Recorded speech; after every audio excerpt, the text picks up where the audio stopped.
கார்த்திகை தீபம் சீரியல்ல என்ன நடந்ததுன்னு பார்க்கலாம் வாங்க வீடியோக்குள்ள போகலாம். நான் பசங்களை சரியா வளர்க்கல. ஆனது பாரு கட்டின பொண்டாட்டி இருக்கு இன்னொருத்தைய கூட்டிட்டு வந்து குடும்பம் நடத்திட்டு இருக்காருன்னு யாருக்கும் தெரியாம சொத்தை வாங்கியிருக்கான். ஐஸ்வர்யா சொத்தை பிரித்து கொடுங்கன்னு கேட்கறா.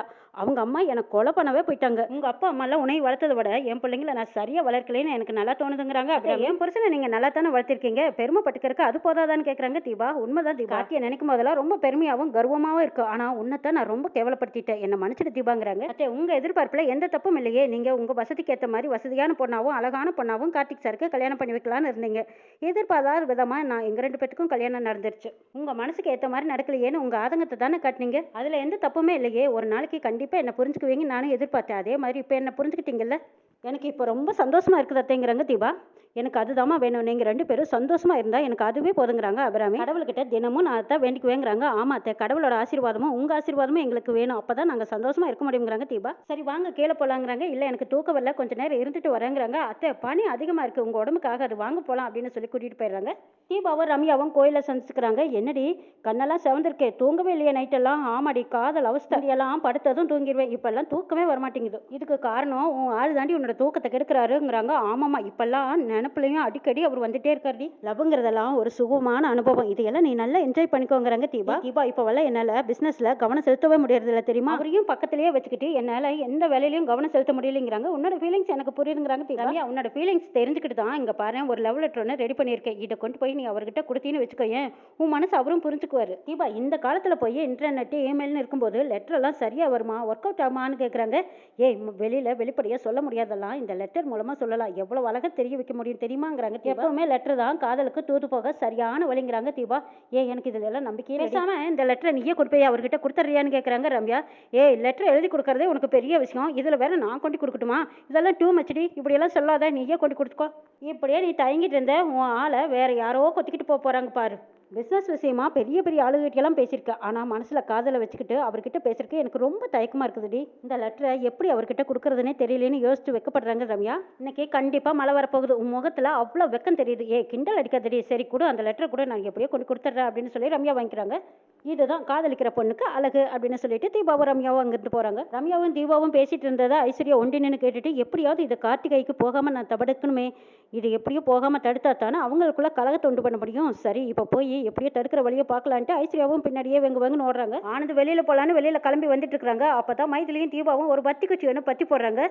தீபா மீனாட்சி எங்கே காலையிலேருந்து ஆளையே காணுமேங்கிறாங்க மைதிலி. அக்கா கோயிலுக்கு போகிறேன்னு சொல்லிட்டு இருந்தாங்க, அநேகமாக கோயிலுக்கு தான் போயிருப்பாங்கன்னு சொல்கிறாங்க தீபா. அட எனக்கு இப்போ தான் ஞாபகம் வருது, மீனாட்சியை பொண்ணு பார்க்க வந்தாங்கல்ல மாப்பிள்ளை, அவர் கோயிலுக்கு வர சொல்லி ரெண்டு பேரும் பேசிட்டு இருந்தாங்க. ஒருவேளை மீனாட்சி மாப்பிள்ளையை பார்க்க தான் போயிருப்பாளா இருக்கும்னு சொல்லிட்டு இருக்காங்க. இதை கேட்டுதான் அப்படியே ஜிவு ஜிவு ஜிவுன்னு உச்சந்தலையிலேருந்து உள்ளங்கால் வரைக்கும் ஆனதுக்கு பத்திக்கிட்டே எரியுது. அந்த மாப்பிளைக்கு மீனாட்சி கவர் ரொம்ப ரொம்ப பிடிச்சி போச்சுங்கிறாங்க தீபா. மாப்பிள்ளை விட்டா உடனே மீனாட்சி கழுத்துல தாலியை கட்டி உடனே கூட்டிட்டு போனாலும் கூட்டிட்டு போயிடுவாரு, அவ்வளோ ஸ்பீடா இருக்காருங்கிறாங்க மைதிலி. நீங்க சொல்ற மாதிரி நடந்தாலும் நடக்கலாங்கிறாங்க தீபா. எப்படியோ மீனாட்சிக்கு நல்லது நடந்தா அது போதுங்கிறாங்க மைதிலி. ஆனந்து விறுவிறுன்னு வந்துட்டு இவங்க சொன்னதையெல்லாம் கேட்டுட்டு மறுபடியும் திரும்பி ரூமுக்குள்ள போறாங்க. அண்ணி நம்ம கொளுத்தி போட்ட சரவடி வெடிக்க ஆரம்பிச்சிருச்சுங்கிறாங்க தீபா. நம்ம பேசுனதை கேட்டுட்டு அநேகமா ஆனந்து கோயிலுக்கு போனாலும் போவாருன்னு பேசிக்கிறாங்க. ஒருவேளை தீபா சொன்ன மாதிரி மீனாட்சி மாப்பிள்ளையை தான் பார்க்க போயிருப்பாளா, அவங்க ரெண்டு பேத்துக்கும் கல்யாணம் நடந்துருமா அப்படின்னு ஆனதுக்கு புளியை கரைச்சி விட்ட மாதிரி ஆயிப்போச்சு. அந்த இடத்துக்கு ரியா வந்து கேட்குறாங்க, என்ன ஆனது டென்ஷனாக இருக்கே, என்ன ஒரு மாதிரியா இருக்கே, என்னாச்சுன்னு கேட்குறாங்க. எங்கே போகிற ஆனதுன்னு கேட்குறாங்க. எங்கே போனாலும் உங்ககிட்ட சொல்லிட்டு தான் போகணுமா அப்படின்னு மூஞ்சியை சிட்டுன்னு கட்டிட்டு போகிறாங்க. ஆனது என்னாச்சு திடுதிடுப்புன்னு கிளம்புறானே, இப்படி ஒரு நாள் போக மாட்டானே, என்ன இருக்கும் அப்படின்னு நினச்சிட்டு இருக்கிறாங்க. ரியா காரை ஸ்டார்ட் பண்ணி பார்க்குறாங்க, கார் ஸ்டார்ட் ஆகல. இந்த நேரத்தில் இதுவும் சேர்ந்து பழி வாங்குது அப்படின்ட்டு கார் சாவியை தூக்கி போட்டுட்டு மறுபடியும் நடந்து வெங்குன்னு வேகமாக போகிறாங்க. வேர்க்க விறுவிறுக்கா போயிட்டு இருக்காங்க. போகும்போது லாரி வந்தா கூட அடிச்சு விசிறி போட்டு போயிடுவார் போல இருக்கு. ஆனந்து அந்த அளவுக்கு வெகு வேகமா போறாங்க. மீனாட்சியை போய் கையும் களவமா பிடிச்சிக்கணும், அவளை வேற ஒரு கல்யாணம் பண்றதுக்கு விடக்கூடாது அப்படிங்கிற வேகத்துல போயிட்டு இருக்காங்க. ஆனந்து நடந்து எப்போ போய் சேர்றது, ஆட்டோவில் போகலான்னு ஆட்டோவுக்கு கட்டி ஆட்டோவில் இருக்கிறாங்க. கோயிலில் போய் பார்க்கும்போது வேறொரு பொண்ணு மாப்பிள்ளை ஜோடியாக உட்காந்துருக்காங்க. அதை பார்த்து அப்பாடா மீனாட்சிக்கு இன்னைக்கு கல்யாணம் இல்லை, நல்லதா போச்சுன்னு நினச்சிட்டு போகிறாங்க. ஆனந்த மீனாட்சி பார்த்துக்கிறாங்க. என்ன காலையில் நேரத்தில் கோயிலுக்கு வந்திருக்கீங்களா, என்ன விஷயம்னு கேட்குறாங்க. நான் சாமி கும்பிட வந்தேங்கிறாங்க. இல்லையே சாமி கும்பிட வந்த மாதிரி தெரியலைங்கிறாங்க. நான் சாமி கும்பிட வந்தேன், இல்லை எதுக்கோ வந்தேன், உனக்கு எதுக்கு அதை பற்றி, பேசாமல் போகும் வேலையை பார்த்துட்டு போங்கிறாங்க. ஆனந்து நேற்று பார்த்து மாப்பிள்ளை கூட கல்யாணம் நடந்துருன்னு நினச்சிட்டு தானே பயந்துட்டு ஓடி வந்தீங்கன்னுங்கிறாங்க. நீ எங்கேயோ போனா கோயிலுக்கு சாமி கும்பிடத்தான் வந்தேன்னு சொல்லிட்டு முழு பூசணிக்காயை சோத்துல மறைச்சிட்டு எம்ஏசிலையும் மண்ணுட்டுலைங்கிற மாதிரி அப்படி கேட்டா போயிட்டு இருக்காரு. அக்கா உங்களுக்கு கோயில் கோயிலில் கல்யாணம் நடக்குதுன்னு ஒரு பொய்யை சொன்னோம். மனுஷன் பாருங்க எப்படி அடிச்சு பிடிச்சி ஓடி வந்துட்டு இப்போ எப்படி போறாரு பாருங்கங்கிறாங்க மைதிலியும் தீபாவும். அக்கா இப்போவாவது தெரியுதா உங்க மேலே அவர் எவ்வளோ அன்பு பாசம் வச்சிருக்காருன்னு? ஆமாம்மா, அந்த அன்பு பாசத்தையும் வேறொருத்தி மேலே வச்சதுனால தானே இவ்வளோ பிரச்சனை வந்திருக்குங்கிறாங்க மைதிலி. மீனாட்சி, நான் ஒதுங்கி போனாலும் என்னோட வழியில் அந்த ஆள் ஏன் தான் குறுக்க வராரோ தெரியலைங்கிறாங்க மீனாட்சி. அக்கா அந்த ரியாவோட மாய வலையில் விழுந்து கிடக்குறாரு மாமா. கூடிய சீக்கிரமா அவளை பற்றி தெரிஞ்சுக்கிட்டு அவர் வெளியில் வருவார் பாருங்கங்கிறாங்க தீபா. அவர் திரும்பி வருவார்னெல்லாம் நான் நினைக்கல. ஆனால் இப்படிப்பட்ட ஆளோட குடும்பம் நடத்தணுமேனு எனக்கு நினைக்கும் போது வேதனையாக இருக்குது. அக்கா நீங்கள் அவரை வெறுத்தாலும் அவர் இன்னும் வெறுக்கல.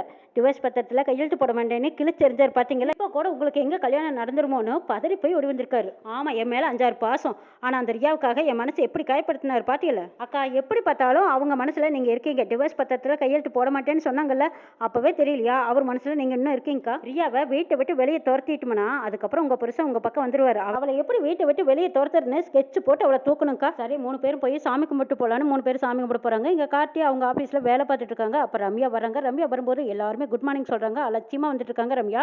கார்த்தியை பார்த்ததும் அப்படியே ஸ்டக் ஆகி நிற்கிறாங்க. கார்த்தி பாப்பாரான்னு அதே இடத்துல நிற்கிறாங்க. ரம்யா கார்த்தியும் பார்க்குறாங்க. பார்த்ததும் குட் மார்னிங் மேடம்ங்கிறாங்க. குட் மார்னிங் சொல்லிட்டு போகிறாங்க. இந்த லெட்டரை தைரியமாக தீபா கிட்ட வாங்கிட்டு வந்தாச்சு. ஆனால் இந்த லெட்டரை எப்படி கொடுக்குறதுன்னு யோசிக்கிறாங்க ரம்யா. யோசிக்கிறாங்க. அம்மா இந்நேரம் லெட்டர் கொடுத்துருப்பாளா, என்ன ஆச்சுன்னு தெரியலையே. சரி கூப்பிட்டு கேட்கலாம் அப்படின்னு ஃபோன் பண்ணுறாங்க. என்ன அம்மா லெட்டர் கொடுத்துட்டியா, ஓகே சொல்லிட்டாரா அப்படின்னு பறக்குறாங்க. அடியே நான் இன்னும் லெட்டரே கொடுக்கல, அதுக்குள்ளே ஓகே எப்படி சொல்வார்? லெட்டரை எப்படி கொடுக்குறதுன்னு தான் யோசிக்கிறேங்கிறாங்க. எது யோசிக்கிறியா?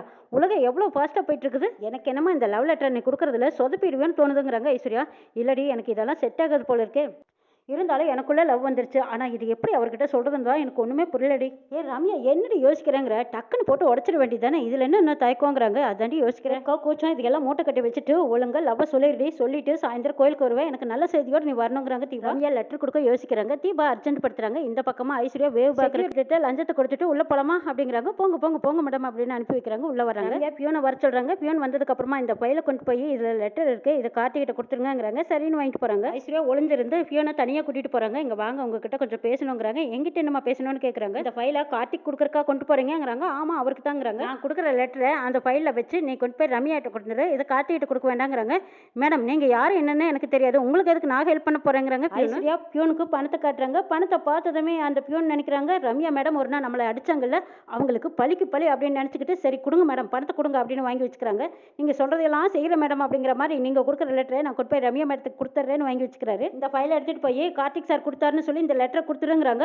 கார்த்திக் சார் இதை படிச்சாரான்னு கேட்டால் என்ன மேடம் சொல்கிறதுங்கிறாங்க. படித்து பார்த்துட்டு தான் இதை எழுதி கொடுத்தாருன்னு சொல்லு, அவன் நம்பிக்கை வாங்குறாங்க. அதுக்கு மேலே எது வந்தாலும் நான் பார்த்துக்கிறேன், நீ தைரியமா போய் கொண்டு போய் ரம்யா கிட்ட இந்த லெட்டர் கூட அப்படின்னு சொல்லி அனுப்பி வைக்கிறாங்க. பியூனும் அந்த லெட்டர் எடுத்துகிட்டு போகிறாரு. ரம்யாவும் கார்த்தியோட எதிர் லெட்டர் வரும்னு அவங்க நினச்சி கூட பார்த்துருக்க மாட்டாங்க. அதில் லவ் டு மீன்னு போட்டிருக்குது. இதை பார்த்ததும் அப்படியே சந்தோஷத்தில் பறந்துட்டு இருக்கிறாங்க. ஒட்டக்குச்சி ஐஸ்வர்யா எங்கெல்லாம் பூந்து விளையாடிட்டு இருக்கிறாங்க. இப்போ ரம்யாவை காதலில் விழுந்து அவங்கள ஒரு வழியாக பைத்தியமாக்க போகிறாங்க. இவங்க எல்லாம் ஸ்ட்ராங்காக இருக்க போகிறாங்க. இன்னும் என்னெல்லாம் நடக்க போதுங்கிறே வரைப்பு சொல்ல பார்க்கலாம்.